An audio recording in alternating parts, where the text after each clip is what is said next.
Senhoras e senhores ouvintes de diferentes contextos geográficos, internautas. Bom, Santo Antônio de Jesus e Cruz das Almas são as duas maiores cidades do Recôncavo Baiano na atualidade. Dois municípios mais populosos e duas maiores cidades. Bom, sempre foi assim? Sempre essas foram as duas principais cidades do Recôncavo? Não. No passado, por exemplo, no início do século XX, a coisa era diferente. As principais cidades do Recôncavo Baiano que mais se destacavam no contexto regional do Recôncavo Baiano eram Cachoeira, que tem um porto muito importante, Nazaré, outra cidade muito importante daquela época, do início do século XX, por aí. Com o passar do tempo, as coisas vão mudando. Por exemplo, nessa época, décadas de 30, 40, 1950, nesse período aí do século passado, esse período aí não existia a rodovia BR-101. Para você se deslocar, por exemplo, de Santo Antônio de Jesus para Salvador, você via por onde é hoje Conceição do Almeida, Cruz das Almas, mas o acesso para o Cruz das Almas era um acesso diferente do trajeto hoje da BR-101. A entrada e saída de Cruz das Almas é onde hoje você tem aquela antiga escola de agronomia, que é hoje a Universidade Federal do Recôncavo da Bahia. Se entrava em Cruz das Almas pelo bairro chamado Tabela. Então você passava dentro de Governador Mangabeira e seguia para Muritiba, São Félix, Cachoeira, e seguia o itinerário em direção a Salvador. Nessa época, a rodovia era a antiga BA2, uns chamavam de BR-5 também, mas a antiga BA2, que era um nome muito conhecido. Com a construção da BR-101 no início da década de 1970, mais especificamente 1970, por aí, se iniciou a construção da BR-101 nesse trecho do Recôncavo Baiano, aí as coisas começaram a mudar. Porque, por exemplo, esse itinerário citado dessa estrada da antiga BA2, você saía de São Antônio de Jesus, passava dentro de Conceição do Almeida, você passava dentro de Cruz das Almas, de Governador Mangabeira, de Muritiba, de São Félix, de Cachoeira.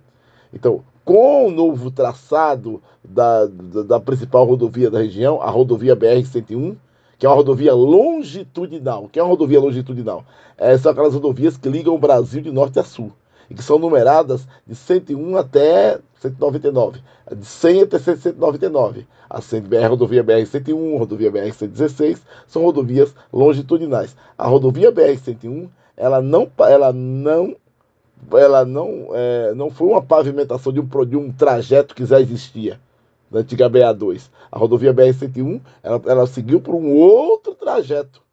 Então, por exemplo, Cachoeira e São Félix. Cachoeira tinha importância grande do ponto de vista regional no Recôncavo. E foi declinando, essa importância foi diminuindo com o tempo. A rodovia BR-101 passou fora de Cachoeira, de São Félix. Passou na borda de Governador Mangabeira, que é uma cidade, digamos que, recentemente emancipada, porque quando se construiu a BR-101, Governador Mangabeira tinha menos de 10 anos de emancipação política. Governador Mangabeira pertencia a Muritiba. A área territorial de Governador Mangabeira pertencia antes a Muritiba, assim como Cabaceiras do Paraguaçu também. Então, a rodovia BR-101, ela passava fora da cidade de Governador Mangabeira, porque a cidade era muito pequena. Como o Governador Mangabeira foi crescendo aos poucos, quem chega nessa cidade na atualidade observa que há arruamentos, tanto de um lado quanto de outro da rodovia BR-101. A rodovia passou a passar, desculpe a redundância, a rodovia passa praticamente dentro da área urbana da cidade de Governador Mangabeira, desculpe a redundância.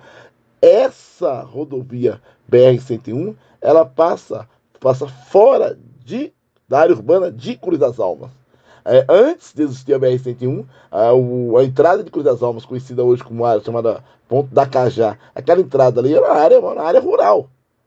Com o tempo, Cruz das Almas passou a crescer em direção à BR-101, rodovia BR-101, porque a entrada principal de Cruz das Almas era pelo bairro da Tabela. Nessa época, você tinha outras opções, para citar a época, década de 1960. Você tinha para Salvador, que saía do Recôncavo, outras opções, outros modais de transporte. Você poderia pegar um trem em Cruz das Almas e de trem para Santo Amaro, para Candeias, para Salvador. O trem ia até a estação da Calçada, Cidade Baixa, Salvador. Ou o cidadão pegava um transporte, um daqueles ônibus chamado de Marinette, pegava um ônibus daquele, em Cruz das Almas, ia até Cachoeira. Em Cachoeira poderia pegar um navio e viajar cerca de 6 horas de navio pela Rio Paraguaçu, Baía de Iguape, Baía de Todos os Santos, atravessava a Baía de Todos os Santos da contracosta para a cidade de Salvador e poderia chegar em Salvador por via fluvio-marítima, porque pegou um trecho no rio e a marítima é o mar aberto, que é a Baía de Todos os Santos. Ou, se essa pessoa quisesse, ela poderia pegar uma marinete dessas aí e seguir pelo itinerário sinuoso, cheio de curvas, saindo de Cruz das Almas, por exemplo, para a cidade, para a capital baiana, para Salvador. Se você pegar um livro, tem um livro chamado Informações dos Municípios Brasileiros, da década de 1950, por aí, essa publicação. Se não for 1950, década de 1960. E nesse livro consta que a distância, por exemplo, de Cruz das Almas para Salvador, na época, quase 200 quilômetros, então tinha um trecho mais sinuoso. Atualmente, em torno de 145 quilômetros de distância de Cruz das Almas para Salvador, porque o itinerário mudou. O caminho que se segue é outro. Você pega a BR-101, depois chega na BR-324, você segue em direção a Salvador. Você vai sentido norte, chega na BR-324, segue para Salvador. Então, você tem o que é importante destacar nesse comentário? Algumas coisas significaram avanço.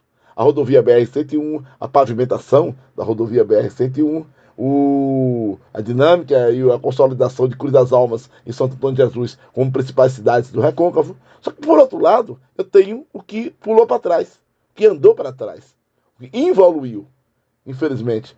A diversificação dos modais de transporte. É um exemplo claro do que andou para trás.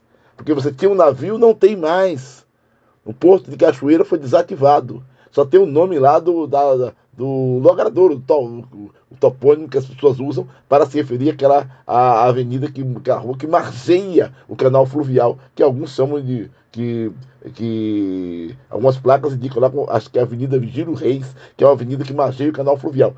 Ali, infelizmente, não existe mais o Porto da Cachoeira. O porto foi desativado.